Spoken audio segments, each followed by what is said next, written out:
E hoje, na verdade, é a segunda parte de uma entrevista que a gente começou, vocês podem conferir aí no nosso canal, com o Joel Aleixo, que há 30 anos vem desenvolvendo terapias florais, uma linha floral exclusiva dele. E aí, aproveitando esse gancho, a gente está aqui nesse teu laboratório maravilhoso. Como é que você faz para traduzir toda essa sabedoria da natureza aqui, usando esses instrumentos? O que você usa? Conta um pouquinho pra gente, que a gente quer mostrar também, porque é muito diferente essa tua produção aqui de florais.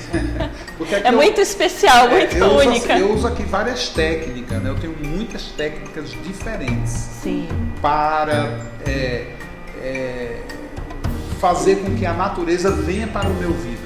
Sim, Esse é meu grande objetivo quando eu vou fazer remédio. Uhum. Conta algumas delas pra gente, que a gente quer aproveitar e mostrar as imagens aí.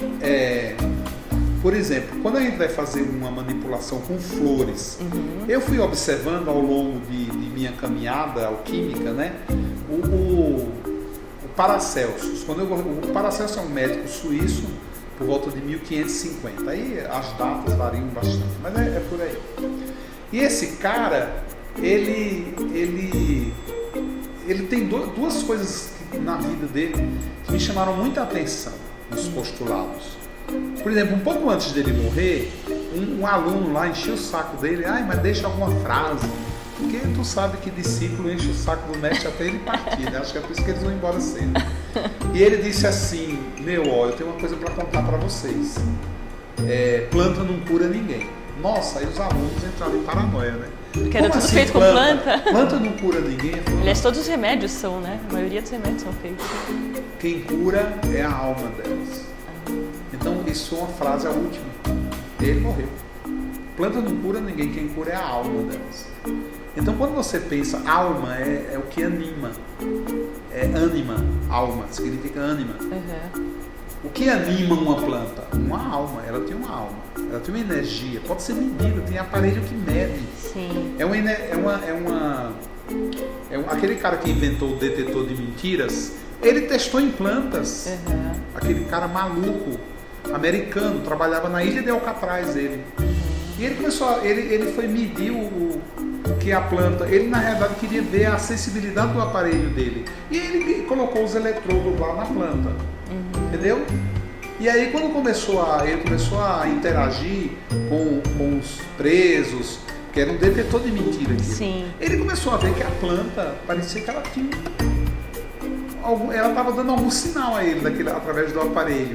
E ele fez uma experiência interessante. Ele colocou 20 caras na sala e ele pediu para um cara judiar da planta. E os outros 19 ficam olhando. Entendeu? Aí o cara foi lá judiar, os 20 saíram. Ele entrou e ele falou assim: eu acho que eu vou adivinhar quem foi que judiou da minha planta. Aí eles ficaram rindo, acharam engraçado. E aí o que é que ele fez? Ele colocou os eletrodos na planta.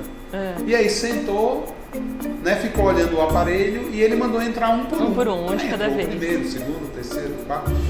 Os eletrodos, nada, né?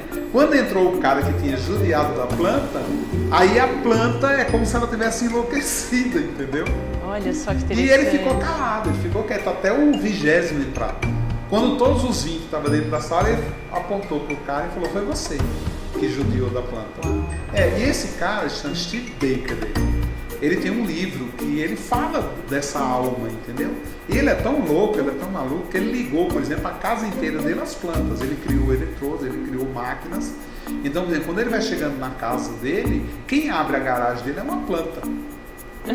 Então, ele pensa na planta e a planta sente a 100 metros da casa dele e ela é que liga o portão através de eletrodos, ela dá um sinal na máquina e a máquina abre o portão para ele. Nossa, interessante. Então ele fez experiências assim que são incontestáveis, que uma planta tem alma. Como é que faz para colocar essa alma da planta dentro do vidrinho? Então aí são técnicas, né? Porque assim, essas técnicas, na realidade, elas foram criadas de duas maneiras diferentes. Primeiro, a percepção, né? A pesquisa em cima do postulado alquímico. Por que o Paracelsus falou isso? Alguma coisa ele tem, né? Dos postulados alquímicos. E outro caminho. Aliás, são vários caminhos. Mas um outro caminho. Por exemplo, vamos falar do florais de Bach. Né? O meu floral não tem nada a ver com o floral do bar. Mas eu acho muito interessante a história do bar. Que, inclusive, eu acho estranho as pessoas que trabalham com floral de bar, muitas vezes elas não conhecem a história dele. Mas o bar, ele era um médico inglês, ele ficou doente, era uma lepra que ele desenvolveu. Ele ficou muito chateado com aquilo e ele se recolheu, porque o melhor amigo dele, médico também, falou, isso não tem jeito. Não tem jeito. Ele foi para o país de Gales, montou lá a casinha dele e não tinha o que fazer, e como todo bom inglês que é aposentado, que se aposenta, vai fazer um jardim em volta da casa. E ele sofria muito, porque a doença se alastrava. Quando ele começou a fazer o jardim na casa dele, ele começou a ter uma percepção da doença diferente. Porque ele começou a ver que nas mãos, por exemplo, a doença já estava diferente. E ele associou a manipulação de flor. Das plantas. Entendeu? Tá. Aí o que é que ele pensou? Vou tirar a camisa. Aí você passava lá de noite e tava o cara só de calça, de cuecão, sem camisa. E depois ele ficou pelado. Passava de noite lá na casa do bar, pô, dizia, ele tá louco, ele tá doente. Imagina um velho pelado. E ele lá encantado, por quê? Porque quanto menos roupa ele tinha, mais cura ele tinha. Sim. Aí ele usou uma metodologia alquímica. Ele começou a colher o orvalho das flores. Sim. Ele colhia o orvalho das flores, mas veja bem, até aí ele já estava se curando. Antes de tomar o floral dele, ele já estava se curando. Então eu pergunto a você, o que curou o bar? Se ele já se curou antes do floral. Sim. Então aí eu vou a Paracelsus. Quem curou foi a alma das flores. Certo. Entendeu? Então ele começou a conectar, entrar naquele padrão vibratório, na ansiedade dele de se regenerar, porque era uma doença degenerativa. Então aquele jardim maravilhoso, com uma ingratidão a tudo que ele fazia pelas flores, foi devolvendo a ele a energia em forma de padrões, ondas eletromagnéticas de alto impacto, porque elas regeneraram o tecido dele. E aí quando ele pegou as gotículas lá, que se inspirou na tecnologia alquímica, de se recolher o orvalho da noite, por isso que ele era sempre à noite. Sim. Sempre à noite. Que foi outra observação que eu fiz. A noite é especial. Ele começou a beber, aí ele começou a ter, dependendo da planta que ele bebia, o orvalho, sonhos, pesadelos, informações inconscientes, que possivelmente tinham a ver com o sintoma, com a doença. Foi assim que foi o bar se um curou. método de observação. E foi aí que ele se curou totalmente da lepra. Incrível. Se regenerou, inclusive você vê a foto dele linda de morrer, tá bonitão, tá lindão. Porque ele se regenerou, ele se curou. Então eu pergunto, quem curou o bar não foram os seus florais, foram as suas flores. E depois o que é que ele fez? Ele começou a traduzir e tentar trazer, né, através do orvalho da flor, através da exposição da flor na luz solar, para que elas transpirem e deixem o orvalho delas ali no líquido, porque ele viu que isso ajudou e acelerou muito o processo de cura. Uau. Então, para o alquimista, isso é uma grande alquimia, né? Sem dúvida. Você conseguir transformar uma coisa que está lá na natureza e colocar ela dentro de um vidrinho desse aqui. Sem dúvida. E aí você fazer com que essa pessoa que tome esse líquido, ele possa despertar essa energia, essa força da natureza nele e ele se cure. Sim. Entendeu? E aqui no teu laboratório você usa, além da energia das flores, né, que você mostrou pra gente lá, a gente vai até mostrar a imagem lá do pote, onde você tem as flores macerando, você usa também a energia do som, você usa a energia dos metais, né? Sim. Conta um pouquinho pra gente poder mostrar as imagens. O som também. é fundamental, né? Porque eu tenho são cristais puros, isso aqui é feito 100% de silício. Tá? São feitas em Murano por um mestre vidreiro, né? Sim. Ele não é o vidraceiro, é o vidreiro. Né? Eles constroem isso, tudo é feito à mão, na boca, no sopro. É 90, a gente não pode dizer que é 100% de silício, mas a medida oficial disso aqui é 99,6% de silício. Cada uma traduz um som. Isso, aí eu vou fazer aqui dentro eu coloco os líquidos, eu vou colocando os líquidos E eu começo a emitir aqui eu faço essa campana vibrar.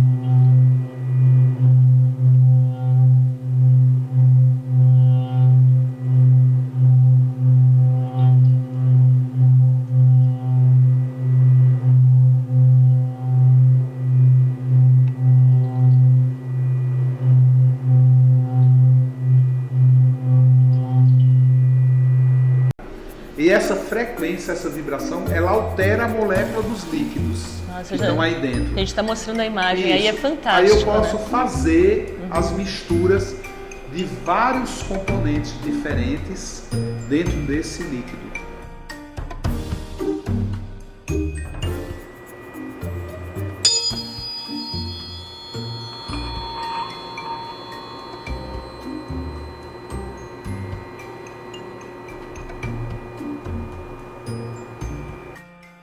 Entendeu? Então, por exemplo, o que eu não consigo misturar num cadinho, né, o nosso cadinho pequenininho aqui, eu tenho cadinhos maiores hoje. Mas, por exemplo, aqui dentro desse cadinho eu posso fazer várias misturas, né? Essa é uma das coisas mais preciosas que existe no laboratório do alquimista, é o seu cadinho.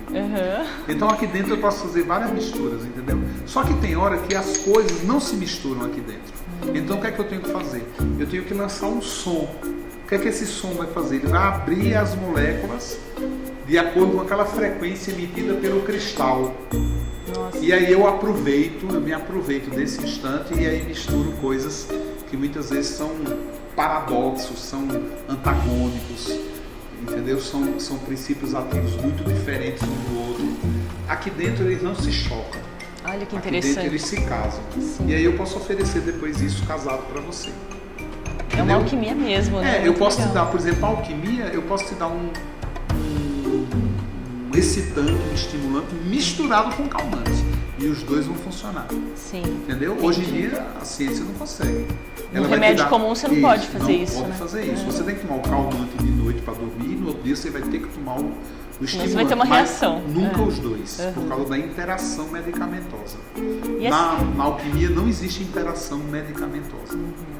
E essas ferramentas que você tem ali de fazer som, conta um pouquinho pra gente. Então, eu tenho, além dos cristais, né, eu tenho também diapasões, que foi desenvolvido por um cara que trabalhou na NASA durante um tempo, e eu tive a oportunidade, né, de ter acesso a esse material, a esses diapasões, que eles traduzem o som harmônico dos planetas do sistema solar. Então, na alquimia, por exemplo, a gente pode trabalhar com indução. Então eu tenho uma planta que se identifica bastante com Marte. Então eu posso usar, posso usar esse diapasão, eu posso usar esse som para trazer essa experiência, essa vibração, essa frequência sonora e melhorar ainda mais o meu remédio. Então é um adendo, entendeu? Isso faz com que a planta ela acorde ainda mais os seus sensores, os potencializa. seus sentidos. Isso, potencializa, não de maneira química, né, mas de maneira sonora, os poderes que aquela planta tem e a relação desse poder com, por exemplo, o signo de Áries, com o planeta Marte, com os arquétipos que a gente carrega dentro da gente, que estão, de alguma maneira, associados a essa astrologia antiga. O guerreiro, o ariano, o ambicioso taurino, né, o inteligente geminiano, o familiar canceriano. Esses arquétipos a gente sabe que eles não estão nas estrelas, né? A gente usa a estrela como uma referência. Eles estão dentro da gente. Sim. Eu uso também esses diapasões para incrementar o remédio. E essa questão da astrologia antiga você também usa nessas rodas lindas que tem aqui no laboratório, né? Fala um pouquinho delas. É uma máquina, né? Mas parece... É uma máquina que ela fica girando sem parar. Eu desliguei por causa do barulhinho dela para não atrapalhar a nossa entrevista. E ela é uma máquina que O que é que eu faço nessa máquina? É muito difícil o corpo absorver mineral, tanto na forma de gema, que são pedras, quanto na forma de metal. Aí é mais difícil ainda. Para ele absorver um mineral, esse mineral tem que estar quelado. significa ele tem que estar associado à molécula d'água. Sim. Então você tem que pegar o ferro e pegar só um íon dele, só um átomo dele, agrupar na molécula d'água e dá para você beber. Aí você está tomando literalmente ferro. Se você tomar o ferro de uma maneira mais densa, mais pesada, ele vai sair inteiro na urina, ele vai sair nas fezes e ainda vai contaminar o fígado. Tá. Entendeu? O mineral quelado, associado à molécula d'água, o corpo adora. Ele consegue absorver 100% do que você oferece. Então você oferece um pouco e ele absorve tudo, entendeu? Então essa máquina eu consigo fazer ela incorpora, 3 anos e meio. Nossa, é incrível, um né? movimento, né, de giro, algumas coisas que são crenças que a gente tem da alquimia, que eu impregno a máquina com essas crenças, e aí eu deixo. Que não são só minerais, são pedras preciosas. Minerais também, e pedras, são metais e pedras. Metais e pedras. Tudo isso é mineral. Metal é mineral, pedra também é mineral. Sim, sim. Mas um está na forma de gema, de cristal. É uma maneira de se organizar diferente do metal. O metal tem um núcleo duro, certo. Muito duro. A pedra tem um núcleo mole. Portanto, você quebra fácil a pedra, mas não quebra fácil o metal. Por ele ter esse núcleo duro, você pode esticar ele, bater nele, deixar ele fino, grosso, como você quiser. A pedra, por ter o núcleo mole, você não consegue fazer nada com ela. Bater nela, ela quebra, se esfarela. Então eu limo os metais, uma lima muito fina, se aproxima do grão do talco. E eu também trituro as pedras. Coloco nessa máquina, elas ficam girando até se combinar com a molécula d'água. Nossa, é muito interessante, é muito legal e é muito bonito. E as pedras e os minerais, o corpo adora, a célula adora mineral, adora. Hoje em dia nós estamos muito doentes, né, na nossa sociedade, porque a alimentação é péssima em minerais, péssima. Ninguém cuida disso, né? Ninguém cuida disso, não existe. Aí existe o alimento mais orgânico, mas mesmo assim ainda se deixa a desejar, porque o solo brasileiro, ele é um solo pobre em mineral. Pobre em mineral. Principalmente magnésio, né? A gente não tem magnésio, então o brasileiro tem que tomar magnésio, porque não tem, é solo vulcânico. O Brasil não tem vulcão. Então, né, talvez seja isso, que a falta de alguns minerais são substanciais para o corpo, ele dê essas características ao povo daquela região, entendeu? Que eles entram em contato com o mineral, mas não com outros. Então, sim, isso influencia no modus de vida, sabe? Isso você consegue acabar suprindo também com o floral. Isso aí, na alquimia é fundamental, a alquimia dentro de todo o processo. Se você diz, Joel, eu quero fazer um tratamento alquímico, eu vou te dar muito mineral. Isso é fundamental para o trabalho alquímico. Eu tenho que enriquecer sua vida com minerais, para você entender melhor o que é o universo dentro de você, o que é a natureza dentro de você, porque das nossas moléculas, a parte central da molécula é sempre um mineral. Então você tem ao redor dela, você tem uma série de componentes. Mas assim, você pode tirar qualquer componente desse. A molécula está viva ainda, mas se você tirar o sal, o mineral do meio, ela morre imediatamente. Olha que interessante. Então o mineral é sagrado para a alquimia. Ele considera o mineral um instrumento sagrado da natureza. Muito legal, Joel. Dá vontade da gente ficar horas e horas aqui conversando, porque é muito gostoso conversar com você, é muito conhecimento. Mas infelizmente está acabando nossa entrevista, né? Obrigada pelas duas entrevistas. Parabéns por esse trabalho maravilhoso. Quem está em casa e quiser conhecer teu trabalho, eu sei que tem o site, né? Que é joelaleixo.com.br. E aí você... só .com. E você tem, conta um pouquinho, você tem cursos, tem terapeutas em todo o Brasil, eu tenho escola né? de alquimia. Lá no meu site, hoje em dia as pessoas nem veem mais site, né? Sim. É tanto que eu olho lá no meu site, eu tenho lá 30 mil amigos e eu aumento 1000 amigos por ano. Mas os meus acessos hoje, há 10 anos atrás eu tinha muito acesso pelo site. Hoje diminuiu bastante, mas em compensação, por exemplo, no Facebook eu tenho quase 100 mil amigos já em pouco tempo, em pouquíssimo tempo. Eu já tenho mais de 100 mil amigos, então o Face é uma coisa legal, que todo mundo tem. É só buscar teu nome lá, vai chegar Joel também. Aleixo. Florais Joel Aleixo. Lá vai ter Teus Se você cursos, colocar tá sempre Joel Aleixo, anunciado. vai me aparecer. E tem no como- Google aparece. E tem como encontrar teus terapeutas também, que você tem terapeutas de eu todo o tenho Brasil. uma plataforma num site que indica os terapeutas que se inscrevem, mais aqueles mais avançados, o que estão há muitos anos trabalhando com os florais, bacana, legal. mais experiência, muita gente da área médica hoje, né? Muita gente. Nossa, É, fantástico, bastante, né? Trabalhar é. em conjunto com as técnicas, muito legal. E eu gosto, eu adoro. Obrigada, então, Tá bom? por nos receber Obrigado aqui. a vocês, obrigado aí o nosso telespectador paciente que nos ouviu aí. Mas é interessante demais, né? E para o pessoal de casa que gostou desse vídeo, compartilhem, inscrevam-se no nosso canal e espero vocês aqui no próximo Receitas para Ser Feliz. Obrigada!